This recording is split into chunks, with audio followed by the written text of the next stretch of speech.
All right.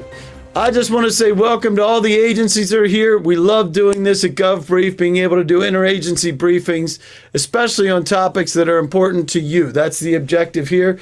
We have with us today Steve Burris. He's with Fuel Tank Optics. He's a fuel tank system specialist. How long have you been in this industry, Steve?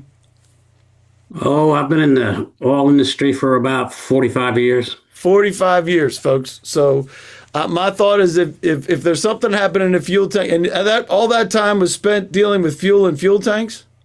I was a distributor. I was trained by Exxon, and I was distributed their products, and then went into tank cleaning in about 1997. Yeah. So a lot of stuff happened there. I'm Dave Lowe. I'm your GovBrief host. A quick disclaimer, we're not affiliated with GSA. GSA makes us say this. And this is provided to you for informational purposes only. And it's not an endorsement to buy from any vendor because there is a vendor here. There will be vendor product information. It is being recorded. If you'd like CLP certificates, there'll be a checkbox that you can check at the end. We'll get you a CLP certificate, and it may require supervisor approval, and there's a signature line for that. So we will be talking about today managing fuel quality and long-term storage tanks. We'll go over a couple of federal directives that are out there. We'll give you some ideas of some of the best practices to use.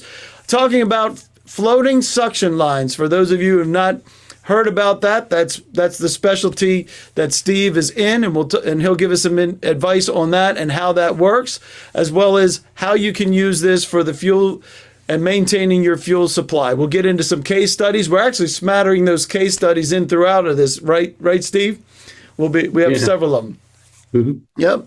And we'll get into next steps and answer all your questions. So as we're getting into this, if you would let us know, if you didn't let us know on the way in, let us know what'll make this the best briefing session ever. And we have Jesus that says, explain how to properly maintain fuel quality. Love that one, Steve, right? And it can be done. It can be done. Douglas from the Coast Guard, contamination, degradation, and condensation risks are discussed. Couldn't be more in your wheelhouse, would you say, Steve? That's exactly what we're going to be discussing. I love it. And Victor's explain and cite NFPA, OSHA, TJC, and VA guideline codes. I know we're going to get into NFPA and some other things, right, Steve? I'm not sure we're going to get into all those guidelines, but you can always take it offline with Steve, right, Steve? That's correct. Love it. Mitchell, it was geared to those who actually touch and work on fuel tanks. We could not, talking heads don't touch tanks. That's what Mitchell says. I agree. I think we got somebody here, ladies and gentlemen, that touches tanks. So I think we'll meet that one for you, Mitchell. Saul from NIST says generators, fuel, and belly tanks were added to the topics. We're going to hit that one hard, right? Right, Steve? Yeah, the sub-base tanks, belly tanks. Love it. They're going to be covered. Yep. Nicholas, this is going to be the best briefing ever if Nicholas learns anything. How you like that, Steve? Just learn something, anything. We'll give him something to learn. Anthony from FAA, information on new regulations for engine generators. We got some information there for you. Jeff from the VA, a timeline for servicing diesel fuel that sits in a tank designated for a backup generator. Spot on, right, Steve?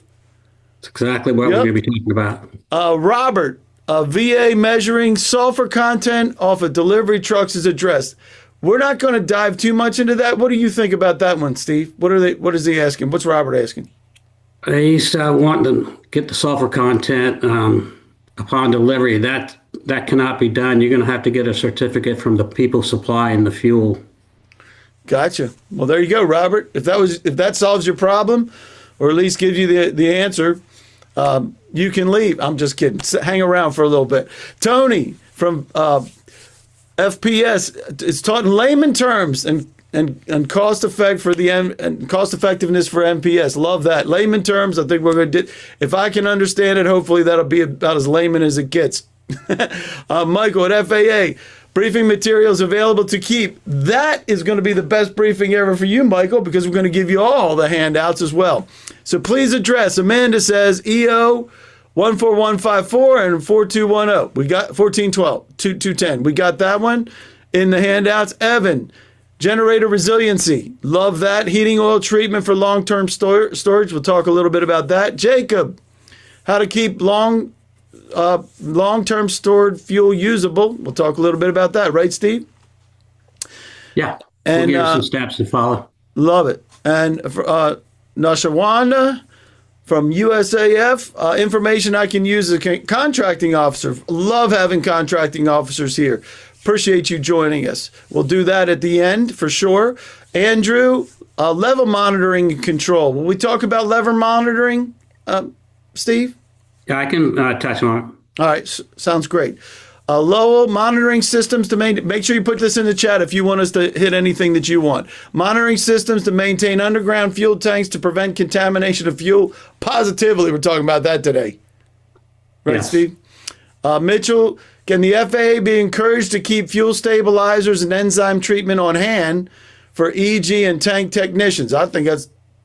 You want to give them your good seal of housekeeping approval for FAA to do that?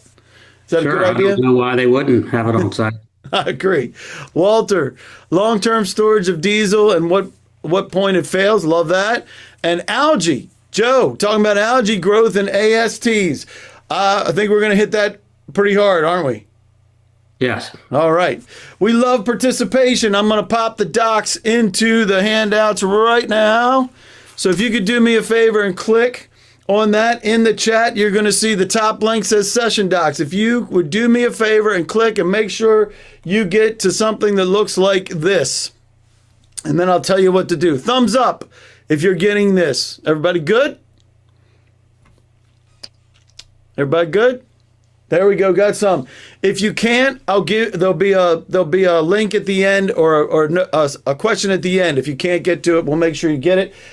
So here's a time saver for everybody. This upper side where it says download, you can click that and download all of those at one time, and you'll have those for you. If you have any questions, we love questions. You can raise your hand. We'll unmute you, and you can hang in and talk, or you can pop it in the Q&A or pop it in the chat for us, and I'll try to keep up for that, Steve.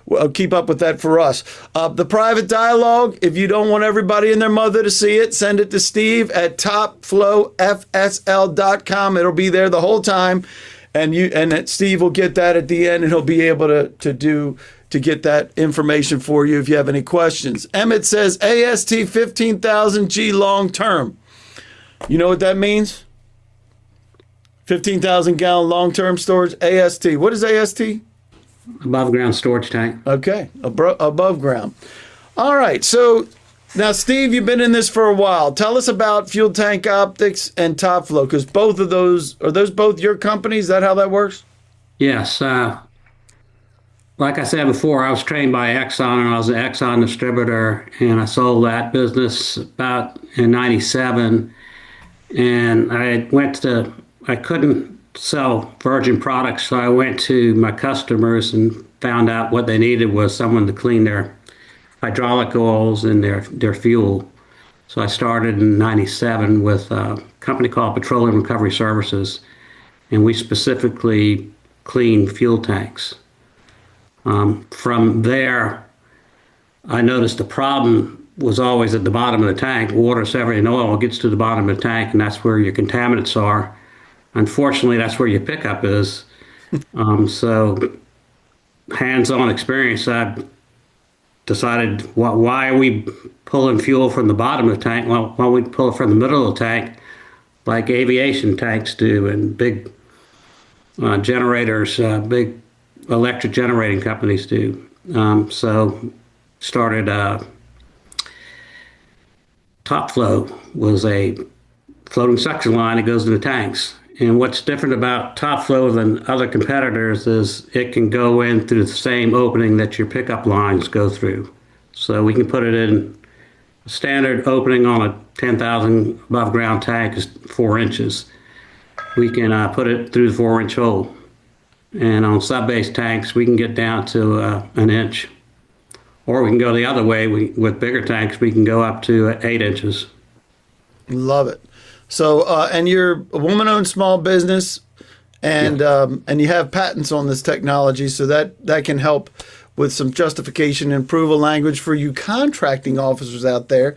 So if you could do me a favor, let us know what made you decide to come here today. Maybe you're responsible for fuel maintenance. Maybe you have a problem in your storage. Maybe you're responsible for safety and compliance, or maybe your boss made you come to this thing. So I guarantee you there's going to be at least one Weisenheimer that picks that bottom one. There always is. So as we get into it, some of the federal directives that are in your handouts, you have EO 14210 talking about efficiency. There's other executive orders. There's also the president's management agenda demanding partners who deliver. All of this is very, very important as you're assembling your requirements and as you're assembling people to fulfill contracts. It is absolutely critical that you guys pay attention to those. I love this because this helps with efficiency, right? Right, Steve? Sure does. And as far as partners that deliver, and one of the pieces that you have is you are U.S. made. It's all assembled, built right here in the United States. And the only thing you don't know is where the actual materials come from, but all of it's here, right? Yeah, we source everything here and put it together here. Yep. Love it. So the real problem here, and you mentioned it, is that when, after you've been in the cleaning world for so long and cleaning those tanks, it isn't fuel that's in the bottom of those tanks, right? Yeah, all tanks are vented to the atmosphere. So through those vents, moisture gets in, especially if you're in a humid area like Charleston, South Carolina. Water vapor gets into the tank and then it condenses on the side. Water being heavy in oil, it falls to the bottom. And down at the bottom, that's where you're going to get your algae growth between the fuel and the water. And that's what actually is going to clog your filters, water and the algae.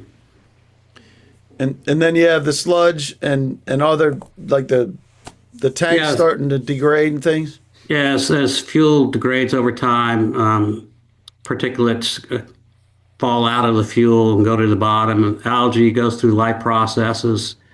They'll fall, they'll die and go to the bottom as well. And that's what we're talking about, how that problem can be solved with floating suction. And this isn't necessarily new, right? Because the Air Transportation Association, it's mandatory for all of the FAA tanks, right? Any tank that's going in aviation, is that what we're talking about here? Ground tanks. They all are required to have floating suction lines. Floating suction has been around since the 60s. And the only reason it hasn't caught on in generators or in retail situations is the cost to put them into service. OPW makes a model that you have to actually go into the tank and attach it to the pickup line. What's special about top flow floating suction lines, as I said earlier, was we can go through the 4-inch hole. It's just, as you can see, the picture of it is corrugated stainless steel hose attached to a floating suction. So, and so it goes right in. It's not necessarily new, but the technology that you have is new. And what's interesting about this is this also applies for, like you mentioned, the smaller and the generator type things, the smaller tanks. NFPA, that stands for what? National Fire Protection Association. And PEI stands for? Petroleum Equipment Institute. So they're recommending this. That's also in the handouts that you can use as part of your support and research for this. So let me do this real quick. Let's see what people are saying about why they are here. Steve, 58% are responsible for fuel maintenance. They're in the right spot. And there's 60% that are responsible for safety and compliance. So I think that's a great combo. Obviously, you could pick more than just one thing because that adds up to more than 100%. Let's see what everybody's saying about if there's any other questions. Looking for options to clean out the AST USTs without losing the fuel inside. That's for Man, there's a whole bunch of things. F24, DSS, DS2, JP8, JP5, and gasoline. Sounds like, David, you're right smack in the middle of that. We'll make sure you get in touch with Steve, and you can talk about that individually. Anything that you'd like to talk about for options for cleaning that out, or you want to push that to the end, Steve? Let's push it to the end. All right. Let's see. We have many emergency generators at our power plants and pumping plants. Appreciate that, because that's one of the things that we're here for. A boiler operator storage alternate fuel. Okay. We'll push that to the end as well, and we'll see if we can get to all those. Does that sound good, Steve? Sounds good to me. All righty. Let's see what else. Come on now. Come on, Zoom. Help me out. Let's talk about this. What contaminants are you battling in your tanks? Is it water, algae, rust, old tank issues? Is it old fuel, biodiesel issues? What are some of the issues with biodiesel, Steve, while we're on that one? Biodiesel can hold 10 times the amount as regular diesel of water. You're allowed 500 parts per million of water in diesel. After that, the diesel gets saturated and water starts falling out to the bottom. In biodiesel, you multiply that by 10. So you go from 500 parts per million to 5,000 parts per million before the water starts falling out. Yikes. And you don't want to be burning that much water content in your engines. Understood. So contaminations that you see here, these are real life images, right? These aren't AI generated. No, I actually took those samples. You took these samples yourself. So for those of you that wanted the hands-on fuel guy, this is your guy. All right, talk about what we're looking at here. We see water on the left-hand side, I think, right? Is that what we're looking at? Yeah, the three pictures, the left-hand picture, that's bulk water at the bottom. And the fuel, the red fuel, you cannot see through it. On the top, that same, yes. That has water suspended in it. The middle picture is clear and bright diesel. That's what it should look like. And the extreme right picture, again, that is algae between the water and the fuel itself. And there's a lot of folks that are asking, what can we do? Number one thing to do is get the water out, right? Keep the water out. Keep the water out. Get the water out. And then there's a lot of folks who are asking about different types of additives that you can have, or how do you stabilize it? Can you explain what these, like, surfactants? What is that? And tell us about what these are and what to avoid. It's called surfactants. I would avoid putting surfactants in your tank. It dissipates the water, but it also attacks the tank itself, and it cleans the tank. It gets old gunk off the walls of the tank. We had a situation where people were putting surfactants in their tanks, and these tanks were 20 years old, and they had at one time contained high sulfur, and the surfactants were releasing sulfur back into the fuel itself. So instead of having 15% ultra low sulfur diesel in your tank, it was going up to 100 parts per million of sulfur. I like to avoid also emulsifiers, because that takes the water from the bottom and suspends it in the fuel to be burned out in the engine.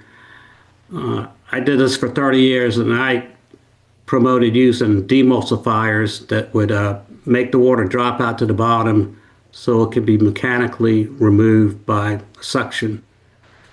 And then you do want to use a stabilizer.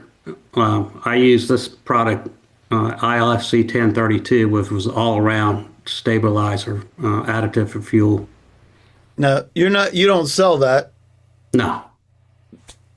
So that's just something that you've found that you've used as best practices for stabilizing the fuel. Thumbs up if that's a cool thing, that you learned something new about the fuel, that ILFC 1032 fuel inhibitor. That was brand new to me. So hopefully somebody, there we go. I love that. So let's talk about algae for just a minute, because that's part of the problem, right? If there's water, you're going to potentially have algae. Is that what it is? Yeah, you're not going to have algae unless you have water. And like I said, the water comes in through the vents, or it could come through any opening into the tank, cracked seals or whatever, especially on underground storage tanks that, like if you have a tank in a driveway and you have water ponding on top of the tank, it can make its way through the sumps or the fill valve or something. But once you get water, that gives bacteria that comes from the air itself a life source. The algae actually, as you can see, it's hanging off the fuel. It eats the fuel as a food source, and it gets oxygen and water from the water. It's an ecosystem. So the first thing is kill it. If you have it, you can kill it, and then it'll sink to the bottom. Is that right? Yeah, so it can be mechanically removed along with the water. So now, no matter what, if the biggest problem that you found is that the bottom suction, is that what it is? Well, your pickup line is usually located 4 to 6 inches off the bottom and exact area where the contaminants are accumulating. So you don't need. Go ahead, Steve. Sorry. This is the way tanks have been designed since tanks started 50, 70 years ago. There hasn't been any change. They pick it off the bottom to maximize the inventory in the tank. That makes sense, because you want to use it. But you're saying that the bottom 15% is like the contamination zone. Yeah. And so the objective is to move, and that's what the top flow, as well as any of the Any floating suction line, we're just taking the pickup zone from the bottom to the middle of the tank, away from the contaminants. All we're doing is avoiding the contaminants. And so you've seen this happen many times, but you have a case study that follows from a marina, right? So yeah, it was actually right here in Charleston. In your diagram here, you have the vent on the right-hand side of the picture, looking at it. Mm-hmm. It was an underground vent that went about 50 yards and then up a pole. It cracked and it let water into the tank. And even though the marina had a Vita-root system, an automatic tank gauge, they did not remove the water, and subsequently the water got into 6 mega yachts. Holy cow. What you're pointing at is the pickup line right there, close to the bottom. So then the water started to get into it. They installed a $250,000 filtration system. Did that work?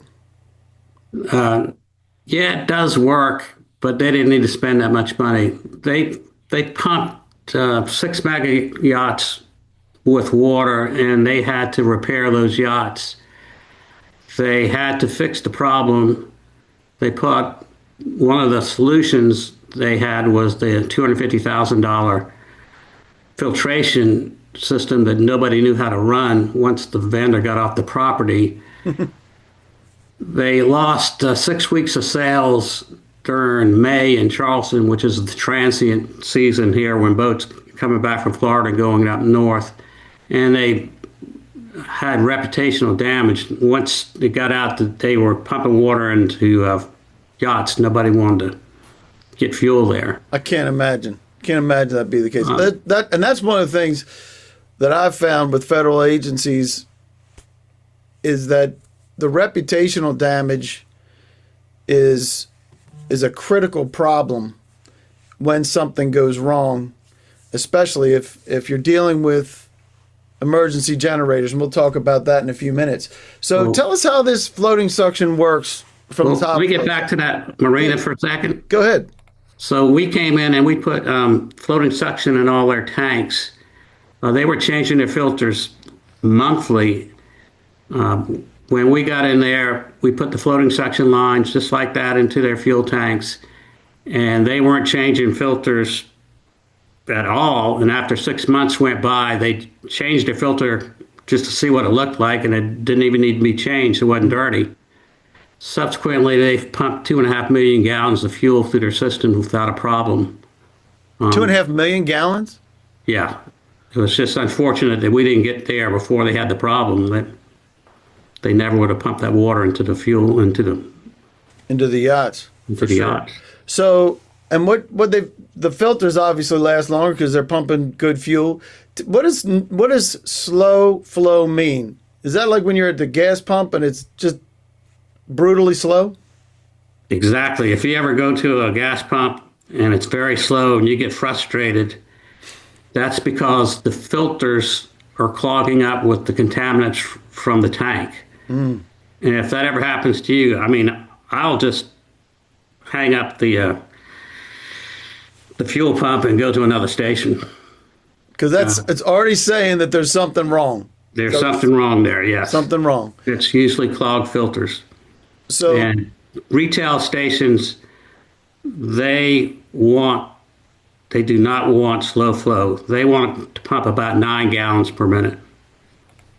Yeah, because they want to move people in and out, except for Buc-ee's. They want everybody to hang at Buc-ee's for a long time. Have you ever been to Buc-ee's? Anybody here been to Buc-ee's? It's crazy. Buc-ee's is actually looking at this system. Is that right? That's crazy. What a phenomenon that is. The Scottish found out about it, and everybody coming from the UK and everybody else was finding out about Buc-ee's for the World Cup. So yeah, everybody loves Buc-ee's. I do. I love Buc-ee's. That's a crazy. They have great sandwiches, super cheap too. But besides that, at the end of the day, they have the cleanest fuel from any marina now. Is that right? Yeah, they actually advertising it. They went overboard almost just to win back their customers. Hey, and when you have reputational damage, that's where you're going to be, right? All right, so my next question is, what are you using your fuel for? Is it a land-based fleet? Is it a water-based fleet? Is it mission-critical backup generators? Maybe non-mission critical backup generators? Or something else. Maybe you have something else you're using it for. And then if you are using generators, let us know what you're backing up. Is it data centers? It could be anything anything, right? Right, Steve? It could be water and sewer. It could be anything. Sure. What I like to ask is, what are you backing up? If it's an airplane, there's no second chances at 30,000 feet in the sky. Yeah. If you're at a hospital, it's life support system. If you're a data center, you're backing up basically money, like a bank. You got water treatment plants, you got sewer plants. You want the sewer to keep moving. One of my biggest customers was Jacksonville Electric Authority, and they had 700 generators to move the sewer. That's something you don't want backed up. That's right. A different type of backup. That's a different emergency backup problem. All right, so that's what I love, and there's a bunch of folks already choosing this. By the way, we'll share this in a minute, but 68% right now are mission critical backup generators, and that's what I really love about what you have here is why do you have an emergency generator in the first place? You got it so that you have something that you cannot go down, right? So look at this right here. FEMA reports generator failures to 15% after 24 hours of runtime. Why is that? It's because you're stirring up all the contaminants in the tank, and then it's clogging the filters. That is, and so if we zoom in a little bit here, this is how it works in the generator world. Yeah, what you're looking at is a sub-base tank. The generator's on top. And to support the weight of the generators, you can see there's baffles in the tank. And these baffles act like little dams that trap contaminants in between them. So your pickup is down at the bottom in this particular model. So you have a case study with generators. This is backup life support, right? So that's pretty critical. If something goes down at a hospital, is that what we're talking about? Yeah, this was the hospital tank, on the sub-base tank here, and they had a water intrusion problem and kept shutting down the generator. So we put floating suction, and they even had the tanks cleaned. But as you can see, if you go back to the previous, yeah, all these compartments, you cannot effectively clean sub-base tanks because of these baffles. So what we did, instead of picking up off the bottom, we put in floating suction, and there you go, and put their pickup point into good fuel. And so then it comes through the baffles, and then it keeps the contaminants. The contaminants are still on the bottom, right? But they're still on the bottom, yes. Yep. So and this is what it looks like when it's installed. And you mentioned this earlier that it can be done pretty quick. So you tell us how the solution that you formed. You put these in the tanks, and in 2 hours you installed these. Yeah, sub-base tanks are even quicker. But let's just say you had a gas station, you had a 10,000 gallon tank, and you want to go to floating suction. Before the top flow device, you would have to empty the tank. You put that 10,000 gallons someplace in a tanker, a couple of tankers. You'd have to clean the tank. You'd have to gas free it, which means leave it open for 24 hours. Then you'd have to do a manned entry and attach the floating suction line, and then fill the tank back up. With the top flow device, we just take out the existing pickup line. At this gas station, it's called a submersible turbine pump. We just take the submersible turbine pump out, attach the floating suction line to it, and put it back into the tank. And it takes about a couple of hours to do. And the good news is you're pulling from the best fuel in the tank? Yes. 7-Eleven is currently doing a project with us, a 6-month study on it, and they have not gone below 8.5 gallons per minute in 6 months on the flow rate. And that means that's not clogging filters or anything. Not clogging filters. They actually had water intrusion in one of the tanks in the 6-month period, and they cleaned the tank, but their flow rate never dropped. Again, we can't do anything about the contaminants. They still need to be manually removed. What we're going to talk about a little bit later, especially for hospital tanks, that some hospitals clean them yearly because that's just what they do. With floating suction, you can delay that and just pump the bottom layer off once a year. And that goes to what John just said. What if you run out of fuel? Does the flow drop into the water zone? And then the answer would be yes. Yes. It will. So let's ask this. How often do you clean your fuel tanks?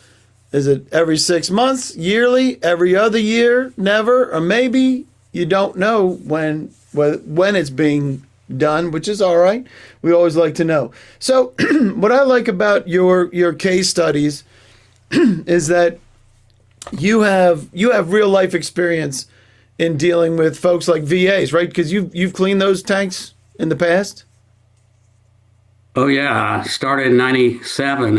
It wasn't being done. There was one company cleaning tanks in the United States, and I took this technology and took it to hospitals and started. It took me about 10 years to educate the customers what was going on. No doubt. So we couldn't clean a lot of VA hospital tanks. You couldn't? We did. Oh, you did? Okay. Oh, yeah. So here we are, Augusta, Georgia, not too far from you, right? Right. Not terribly far. So they have 12 tanks, and they're cleaning these tanks a lot, right? Because you used to do it. Yeah. It was just an annual contract, $4,000 a tank. So, whether they needed cleaner or not, they were going to get filtered. There we're going to get clean. I got you. So if you install the floating suction, it's about max it would be is 10,000 a tank. Is that what you're saying? Yeah. And it goes in pretty quick, so there's no downtime, right? And then you don't have to do all you have to do is do the water removal. You don't have to clean the tank as much. Is that what you're saying? Yeah, because you're not picking up from the contaminated zone. You still want to maintenance. You're going to have an automatic tank gauge on the tank to tell you if the water is accumulating, so you'll know when to take the water off. And generally, that's once a year, usually, if there isn't another problem. Once a year for VAs, they're on an annual contract, a 5-year contract usually. Other hospitals, once every other year. Gotcha. And then if you look at savings, has anybody here heard of energy savings performance contracts, ESPCs? We've done some briefings on those, and it has to do with applying money that you're spending in one area and then being able to reallocate it to another. I'm not sure if you guys are familiar with that. Department of Energy does it, and this gives you the ability automatically. We're already talking about it's paying for itself in 3 years. So if you're familiar with the SPC contracts, you can incorporate this kind of a technology into it as well as part of it. A lot of times they're doing LEDs. A lot of times they're doing other water saving measures to be able to save money on water. This happens to be it's the same kind of philosophy where it pays for itself in less than 3 years. Is that what you're saying, Steve? Yeah. Awesome. So let's talk about some of the other benefits. Most of us don't have the mega yachts. I don't know. Maybe there's some folks here that are from the government that have mega yachts. I doubt it. But just protecting the engines that you're talking about here, because if you're using like biodiesel, and you don't recommend that anyway for generators, right? Not for long-term storage. So biodiesel's out because of the water content, and we want to protect the engines. And the most damaging to engines is what? Blown pistons. because of Water. All right. So take us through here to protect. We protect the engine first, and then take us through this. Well, you're protecting your engine. One thing I want to say in a retail situation at your convenience store, it's a form of consumer protection that you're not going to put any water in the customers' vehicles. There's a lot of cases where people fill up and get about 3 miles down the road and break down. I was talking to a convenience store, and they say that if that happens, it's usually about 10 cars before they know what's going on, that they pump water in. So just like the mega yacht situation, they have to repair those vehicles. They get bad reputation and have to fix the problem. And if you're talking about the VA, if an emergency generator comes on and then can't stay running or winds up blowing a piston, right? That creates. Yeah, you're talking about life support equipment at a hospital. Yep. And data center, same way. Yeah. Right? You're protecting your engine, you're extending the life of your filters. You don't have that cost to change the filters that much. Or reduce wear and tear on the engines. And like I said, you can defer fuel polishing. What does fuel polishing mean? Filtering the fuel. Ah. Tank cleaning, fuel polishing. Got it. So now, and you're familiar with a lot of different types of suction, fuel suction, but you created Top Flow, and there's a couple things that I heard. One is that it's small enough to fit into tanks that you wouldn't necessarily be able to get into. Is that what you say? Yeah, like these sub-base tanks, you cannot get into those. They're too small. They're only about 4 foot high and 10 foot long. They go under the generator itself. And you can do it like with a little bit of downtime. And what about emptying the tank? You don't have to. It can be done with fuel in it or whatever the fuel level is. So, and you mentioned this before that the filters last longer because it's using good fuel as opposed to taking it off the bottom. And the slow flow, I've had the slow flow. It's about as frustrating as you can get. I didn't realize I should just hang up the pump. So everybody here, next time you have slow flow at the gas station, hang up that pump, go someplace else because you're putting bad stuff, potentially putting bad stuff in your tank, right? Well, the dispensers have filters on it, but sometimes those filters will do something called channeling, where they find the easiest pass to get through the filters. Which is not good for us. Right. The other thing is, if you ever see a tank transport putting fuel into the tanks at the convenience store, don't get your fuel there. Just go to the next spot. If they're putting I missed that part. What's happening is when they're putting fuel into the tanks, it's stirring all the contaminants at the bottom. Oh. And it's going to make the filters clog up and run slower. That is crazy.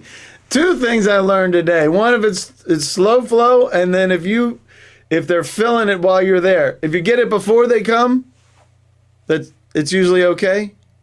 Yeah, an hour afterwards it'll settle down. But if that tanker's at the location, just go to the next gas station. I can't tell you how many times I've been at Costco and the tank was there. The tanker was there. Crazy. All right, so you have this other case study with a hurricane. What happened here? Tell us about this. So in a flooding situation, especially for below ground tanks, underground storage tanks that are susceptible to getting water in it, when water gets into a tank, it displaces the fuel. And like I said, all the tanks are vented to the atmosphere. So the water will go to the bottom and push the fuel up until it pushes it out of the vent. And like Katrina, there was oil slicks all over the place because of displaced fuel. So we did a study and we introduced a half a gallon of water per minute into a 10,000 gallon tank. And the pickup of this tank was 6 inches off the bottom, which represented about 180 gallons in the fuel tank below the pickup. So it took 6 hours for that water to reach the pickup before the generator shut down. With floating suction, the point of floating suction was halfway in the tank, which represented 5,000 gallons. And it took 6 days for the water to reach that level at a half a gallon of water per minute. So, there's nothing you can do to keep the water's going to come in. So what you want to do is just maintain as much access to fuel as you can. Is that what you're saying? No, what I'm saying is the floating suction line give you a lot more time to react to the situation. It keeps generators on for a longer period of time. After 6 hours, if you're picking up off the bottom, they're shutting down because they're getting water. With floating suction, you can run for 6 days before you have to reach the water, shut down the engines. And that'll also give you time to remove the water or call an expert to come treat it. Yeah. And with hurricanes, obviously, it's a crazy situation already. So real quick, as we get you guys out of here, we're going to get to questions in just a minute and make sure we hit everything that we had on the way in. If anything that you're asking in the chats or Q&A, we'll get to that, I promise. And just remember, best practices, it's mandatory for the air transportation. I love what you said. You don't have any second chances if you're 30,000 feet, right, Steve? Unless you have a good parachute. That's right. So, and then for NFPA and PEI, it's recommended that information is in your handouts. And please consider just taking a look at Top Flow, see if it'll meet your needs. And you have patents that are there. We'll talk about that in just a minute. Just check out what it is. It goes in pretty quick. As I mentioned earlier, you're under no obligation to purchase from anybody, but if you would like, you can buy manufacturer direct with Steve, with P cards, because most of the time, you mentioned this before, like a single unit is less than $10,000 that's for a regular tank, right? Yeah, that's just a one-off. A one-off. So if you'd like to try it out, you can do that direct. If you need justification and approval language, talking to the contracting officers out there, we can provide, I think you can provide that for them, Steve, to say, hey, this is what makes you unique because it's patented technology. It's made in the United States, so that meets your PAA and TAA compliance. So please reach out to them and make sure you take advantage of the time of talking with Steve. Because how much do you charge to sit down and talk with them about what their situation is? I don't charge anything. Nothing. It's my favorite four-letter word. So the next steps, what would you like to do? If you'd like to get a demo, you'd like to get a quote, let them know. We'd like to be able to help with that. Discuss a pilot. We could do that. If you'd like to receive your CLP, make sure you click that. And do yourself a favor, we'll get some time with you, with Steve. And if you have any additional things that you need, like if the handouts didn't work, let us know. We'll make sure we get those to you a different way. So what you will get is you'll get a recording of this, a link to the recording, in a recap email. It'll probably come out tomorrow in the morning after it gets uploaded and we make sure everything works. And you can schedule a one-on-one with Steve. You can just click and ask to schedule time with him. Take some time. Take a look at the demo, a little bit deeper into your organization, right, Steve? It will take a look at their individual situation and how you can help them. Does that make sense? Sure does. Yeah. And if you're interested in a pilot, you're doing this with multiple organizations right now, so please do that.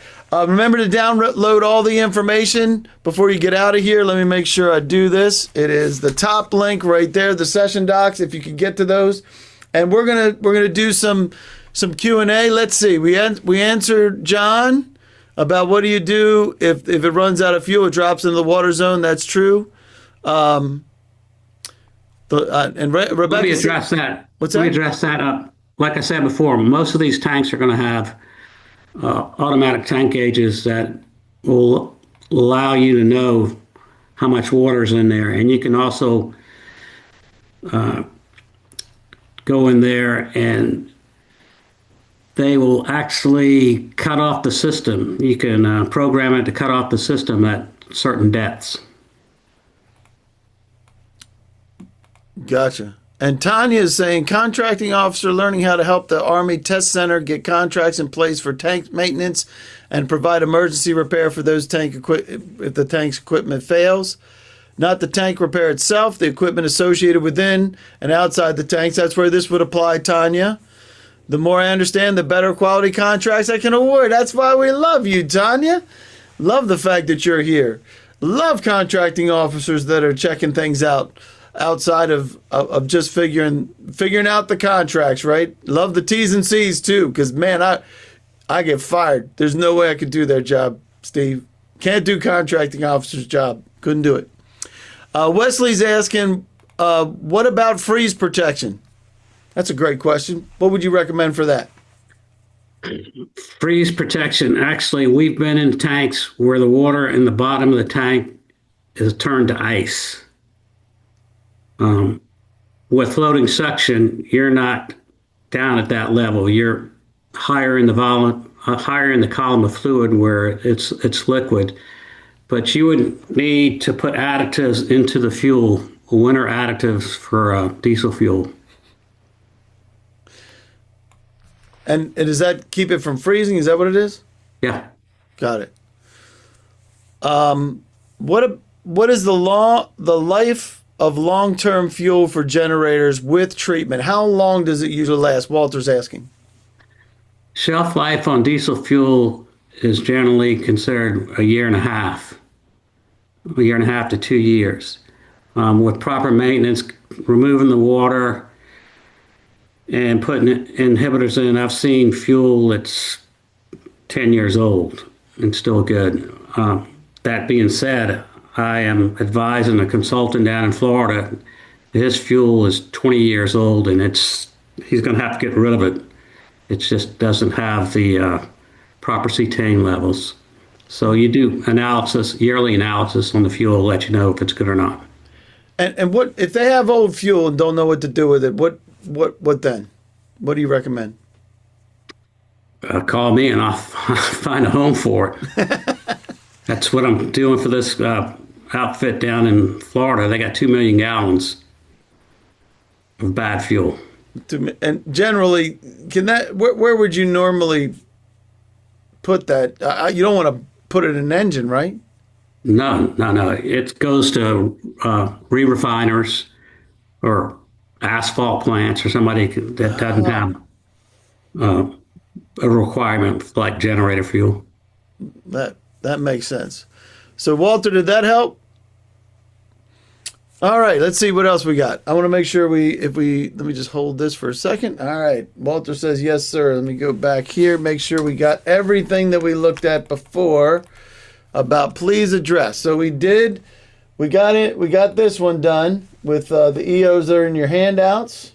Generator resiliency, you feel good we got to that one? Steve, Evan, if we missed anything, let us know. Generator and heat and oil are the same. All right. We talked, Jacob, I think we did that. Let us know if we missed any of this. We want to make sure we get everything that you asked for. Nashana, I think we asked there's a couple of contracting officers here. Love the fact that you're here, matter of fact. Level monitoring, we talked about that. Level monitoring is the automatic tank gauges, the Veeder-Root systems. There's one problem I have with them.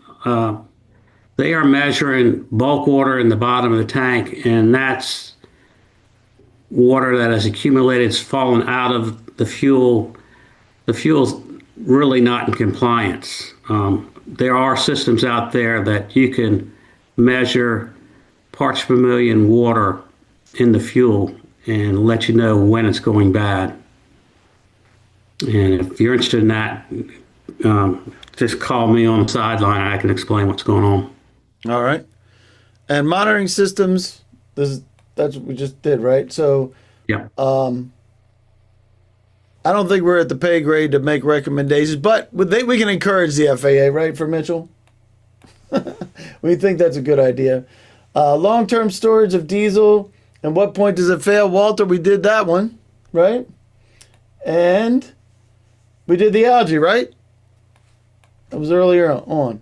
All right, guys, I think we did it. Are there any last-minute questions before we get out of here? I'm going to pop up. Let me get your final screen up there. If you need to reach out to Steve, you can do that anytime. Email address is right there, as well as phone number. And Wesley's asking, have you heard of All Tech Fuel Controls? I have not heard of All Tech Fuel Controls, but I heard of a product called Tank View, which measures fuel quality on a real-time basis. Awesome.